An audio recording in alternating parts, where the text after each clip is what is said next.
Senator Tulfo, Raffy. Senator Raffy Tulfo is hereby recognized to explain his vote. Mr. President, my vote is yes. Let me explain my vote. My dear colleagues, in our Constitution, the sovereign Filipino people agreed to establish a government that will run our country. Malinaw dito kung ano ang kapangyarihan ng bawat sangay.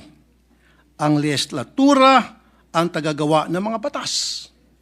Ang ehekutibo ang tagapatupad ng batas.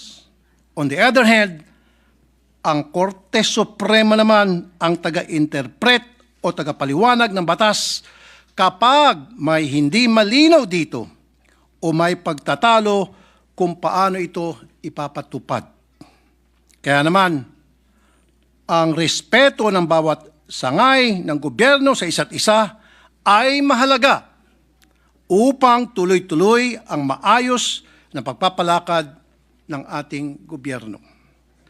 Under the Constitution, it is the House of Representatives that shall have the exclusive power to initiate all cases of impeachment. Wala po tayo papel sa proseso na yan. Our role only comes when a valid articles of impeachment complaint is filed before us. Mr. President, the case before the Supreme Court is about the impeachment initiation procedure before the House of Representatives. Whether a case of impeachment has been initiated according to the text and spirit of the Constitution. Of course, I will not delve into the correctness of the decision of the Supreme Court, but I believe it is within their authority to interpret the Constitution and declare whether the actions and processes before the House is constitutional. And so, we must accord the decision of the Supreme Court the same respect that they give the laws that we enact as the legislative. That is the scope and limitation of our powers. Having said that, allow me to go to the clear, dispositive portion of the decision. Sa dulo po ng 97-page decision, ito po ang sinabi ng ating Korte Suprema. Una, the articles of impeachment are unconstitutional and are deemed null and void ab initio. In other words, walang bisa nung simula pa lang. Second, the court said, the Senate did not acquire jurisdiction to constitute itself into an impeachment court.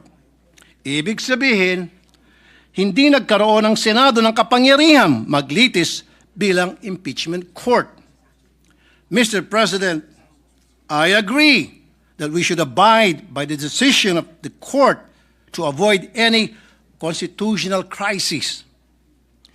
And if I were to take the duty to my heart, I believe the decision is very clear.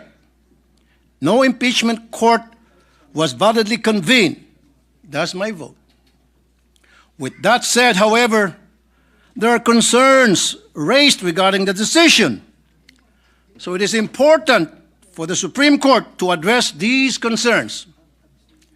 I have faith in the Supreme Court that it will perform its mandate. That's all. Thank you, Mr. President.